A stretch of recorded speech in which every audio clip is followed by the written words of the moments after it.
The story of the woman who visited Mars in 1894. She is more commonly known as Helen Smith, but her real name was Catherine Elise Muller, and she lived between 1861 and 1929. She was a famous French psychic from the late 19th century who claimed to be the reincarnation of Marie Antoinette, of all people. But in addition, she claimed that she had communicated with beings on the planet Mars.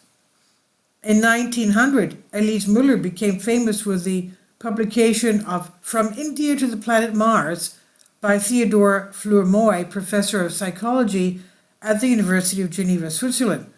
The psychic and the psychologist maintained a close collaboration until 1899, when Des Indes à la Planète Mars, like From India to the Planet Mars, was first published in French.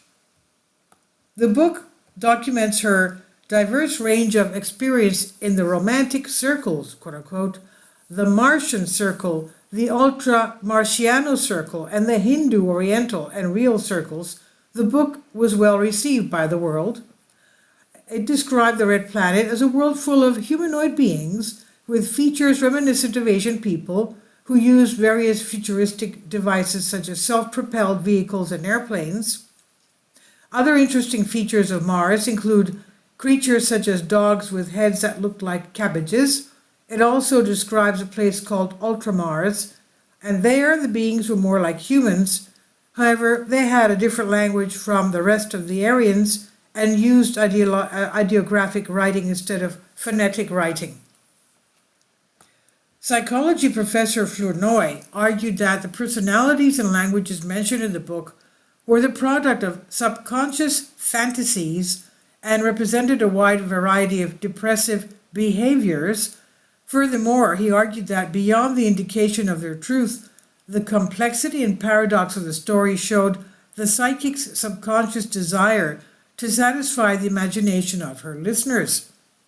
Gradually, Catherine Elise Muller thinned out from the psychology professor because she believed that he undermined her, and during the next 2 decades she gave fewer and fewer events while devoting much of her time to painting, where her work attracted a lot of attention.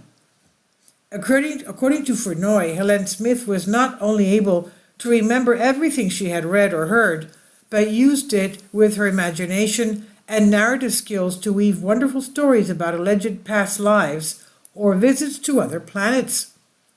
And in the book Annals of the Royal National Academy of Medicine, volume CXVI, we learn that these skills are not as rare as they seem, and they are very susceptible and impressionable people who do not need any hypnotist to be able to rescue their consciousness, accumulated memories, and use them mixed with fantasies.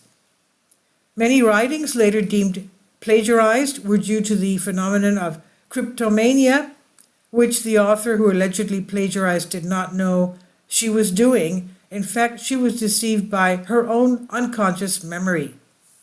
This I've translated from a Greek article. Please leave your comments, and thank you for your support. Kindly support my Patreon account. The daily posts are 5 videos daily, and they are totally different from what I have on my YouTube channel. Thank you so much for your support and that you find all my content so interesting. You'll find the Patreon account details in the description box below.